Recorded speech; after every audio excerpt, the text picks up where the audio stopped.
अस्सलाम वालेकुम। और भाई कैसे हैं आप लोग। तो आज मैं आप लोगों के लिए 3 बड़ी ज़बरदस्त ट्रिक्स लेके आया हूँ, ऑडियो से रिलेटेड है।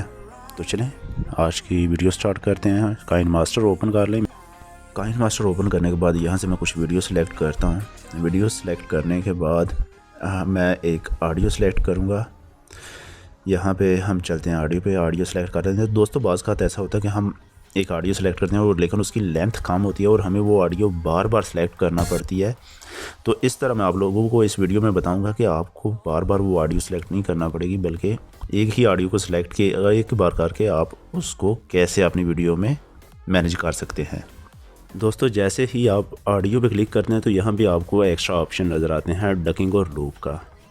तो दोस्तों इनके बारे में मैं बताऊंगा। पहले मैं आपको लूप के बारे में बताता हूँ, उसके बाद मैं आपको डकिंग के बारे में बताऊंगा।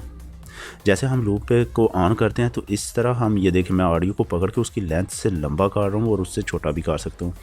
तो इस तरह लूप के ज़रिए हम ऑडियो को जहाँ तक रखना चाहते हैं रख सकते हैं। हमें दोबारा वो ऑडियो सेलेक्ट करने की ज़रूरत नहीं है। अगर हम लूप टू एंड पे क्लिक करेंगे तो ये ऑडियो पूरी हमारी जितनी लंबी भी वीडियो होगी, चाहे 50 मिनट की है, ये उस पूरी वीडियो पे सिलेक्ट हो जाएगी। तो इस तरह से ये तरीक़ाकार है लूप का कि आपको बार बार ऑडियो सेलेक्ट करने की ज़रूरत नहीं है। बस उसके ऊपर इस ऑप्शन को ऑन कर दें, आपकी एक ही ऑडियो पूरी वीडियो में सेलेक्ट हो जाएगी। तो इसके बाद मैं आपको डकिंग के बारे में बताऊंगा। दोस्तों यहाँ से चलो मैं एक ऑडियो सेलेक्ट कर लेता हूँ।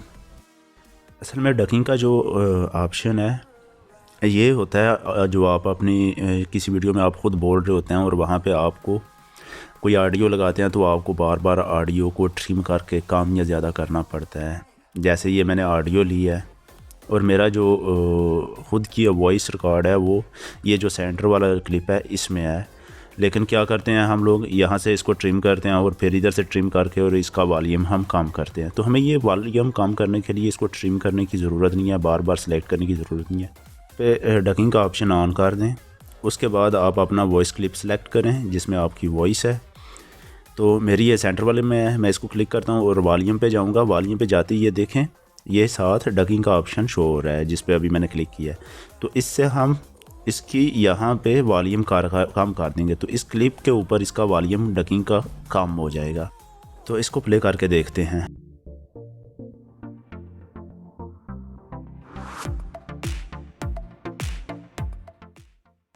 इससे आगे तो बस लामकां रह गया, ये सफ़र भी मेरा रह गया।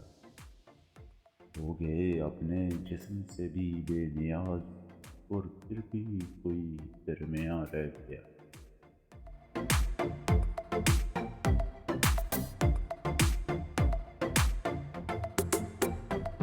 तो इस तरह से ये देखा आपने कि कंट्रोल हो जाता है वॉल्यूम आपका, जहाँ पे आपकी वॉइस रिकॉर्ड होती है। आपको बार बार उसको ट्रिम करने की ज़रूरत नहीं है, ना ही उसका वॉल्यूम कम ज़्यादा करने की ज़रूरत है। जस्ट आप इसको सिलेक्ट करेंगे तो हो जाएगा। तो इसके बाद नेक्स्ट ऑप्शन है पिन का।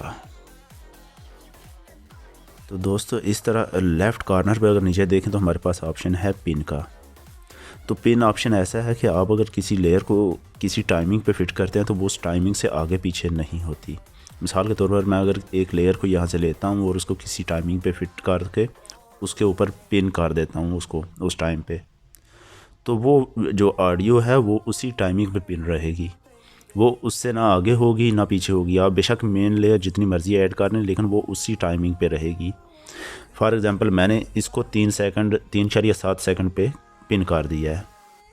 पिन करने के बाद यहाँ पे मैं बीच में और लेयर्स ऐड करता हूँ। चलें यहाँ से मैं बैकग्राउंड दिया, ये देखें वो लेयर जो मैंने 3.7 सेकंड पे पिन की थी वो वहाँ पे ही है। ये देखें यहाँ पे आ गई। ये देखें मैं उसको जितना बड़ा करता जाऊँगा लेयर को, लेकिन वो अपनी टाइमिंग से नहीं हटेगी, वो वहाँ पर ही पिन रहेगी।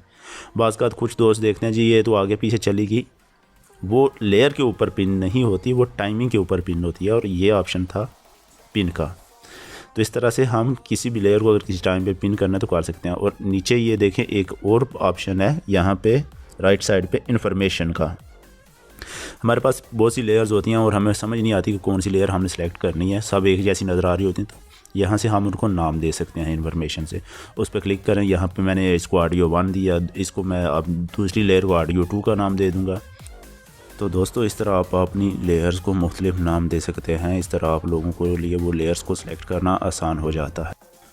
तो ये थी दोस्तों आज की वीडियो। उम्मीद करता हूँ कि आप लोगों को मेरी वीडियो पसंद आई होगी। अगर वीडियो पसंद आई है तो प्लीज़ वीडियो को लाइक कीजिए और अपने दोस्तों के साथ शेयर कीजिए और मेरे चैनल को सब्सक्राइब कीजिए। नेक्स्ट वीडियो तक के लिए इजाज़त दीजिए। अल्लाह हाफिज़।